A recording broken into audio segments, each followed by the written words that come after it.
Assalamualaikum warahmatullahi wabarakatuh. Alhamdulillah, alhamdulillahilladzi bini'matihi tatimmus sholihat. Allahumma sholli ala sayyidina Muhammad wa ala ali sayyidina Muhammad. Amma ba'd. Saudaraku yang dimuliakan Allah Subhanahu wa taala. Apa kabarnya? Semoga sahabat semua selalu dalam keadaan sehat, selalu dalam lindungan Allah dan kasih sayang Allah Subhanahu wa ta'ala. Terima kasih sudah mengklik video ini. Mudah-mudahan jadi amal jariah bagi kita semua. Bagi sahabat yang baru kenal dengan channel ini, channel Rio Kafah Berkisah, berisikan tentang kisah-kisah Islami. Sahabat juga bisa melihat-lihat channel kami ini berisikan tentang hikmah-hikmah dan juga cerita-cerita yang menginspirasi kita semua. Jangan lupa untuk dukung channel ini dengan cara like dan subscribe. Mudah-mudahan bermanfaat bagi kita semua. Baik, kali ini kami akan mengisahkan tentang dua imam besar yang memiliki pandangan yang berbeda tentang rezeki.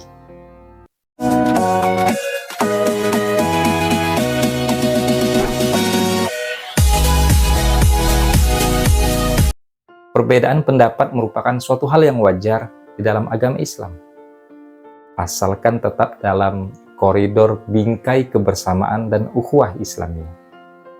Bahkan ulama besar yang merupakan pendiri mazhab pun sering berbeda pendapat, yaitu antara Imam Malik dan Imam Syafi'i. Dalam suatu majelis ilmu, Imam Malik yang merupakan guru dari Imam Syafi'i pernah mengatakan, jika rezeki itu datang tanpa sebab. Guru Imam Syafi'i itu menjelaskan, cukup dengan kita bertakwa kepada Allah Subhanahu wa ta'ala. Dengan sebenar-benar takwa, niscaya Allah akan memberikan rizkinya, bahkan dari hal yang tak pernah ia duga-duga sebelumnya. Imam Malik mengandalkan pendapatnya berdasarkan hadis Nabi Shallallahu Alaihi Wasallam yang artinya, andai kalian bertawakal kepada Allah dengan benar-benar tawakal, niscaya Allah akan memberi rizki kepada kalian sebagaimana ia memberikan rizki kepada burung yang pergi dalam keadaan lapar dan kembali ke rumahnya dalam keadaan yang kenyang. Namun, pendapat yang berbeda disampaikan oleh Imam Syafi'i. Dia berbeda pendapat dengan gurunya. Dia mengatakan pendapatnya, wahai imam, jika burung itu tidak keluar dari kandangnya, bagaimana dia mendapatkan rezeki? Tanya Imam Syafi'i. Dalam pertanyaan itu, Imam Syafi'i mengisyaratkan jika untuk mendapatkan sebuah rezeki itu perlu yang namanya usaha dan kerja keras atau ikhtiar untuk mendapatkannya. Rezeki itu tidak mungkin datang dengan sendirinya, tapi harus dicari dan didapatkan melalui ikhtiar. Dua pendiri mazhab ini bersikukuh pada pendapatnya masing-masing. Yang satu berpendapat bahwa rezeki itu akan datang walaupun tidak mencarinya, dan yang satu berpendapat bahwa rezeki itu harus dicari atau diupayakan.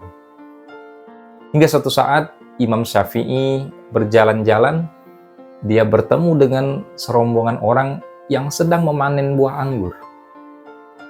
Sang imam pun membantu mereka.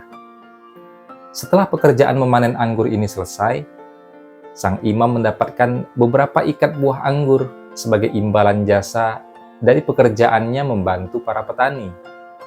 Imam Syafi'i amat senang dan gembira, bukan karena mendapatkan beberapa ikat anggur, namun ia senang karena ia memperoleh bukti yang bisa digunakan sebagai alasan disampaikannya kepada gurunya Imam Malik nanti, bahwa pendapatnya tentang rezeki itu benar, bahwa rezeki itu harus diupayakan atau harus dicari.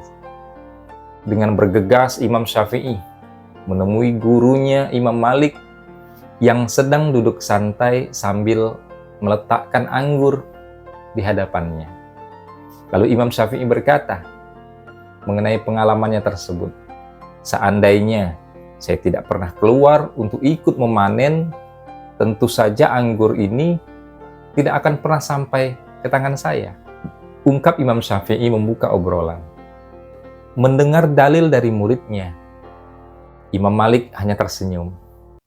Dia mengambil anggur lalu mencicipinya, seraya berucap dengan santainya, "Sehari ini aku memang tidak keluar pondok, hanya mengajar, mengambil tugas sebagai guru. Baru saja ini selesai mengajar, dan saya berpikir, alangkah nikmatnya jika di hari yang panas ini aku bisa menikmati anggur. Tiba-tiba engkau datang, membawa beberapa ikat anggur untukku. Bukankah ini juga menjadi bagian rezeki yang datang tanpa sebab? Lakukan yang menjadi bagianmu, selanjutnya biarlah Allah yang mengurusnya." Imam Syafi'i pun langsung tertawa mendengar penjelasan tersebut. Kedua guru dan murid ini pun akhirnya tertawa bersama-sama.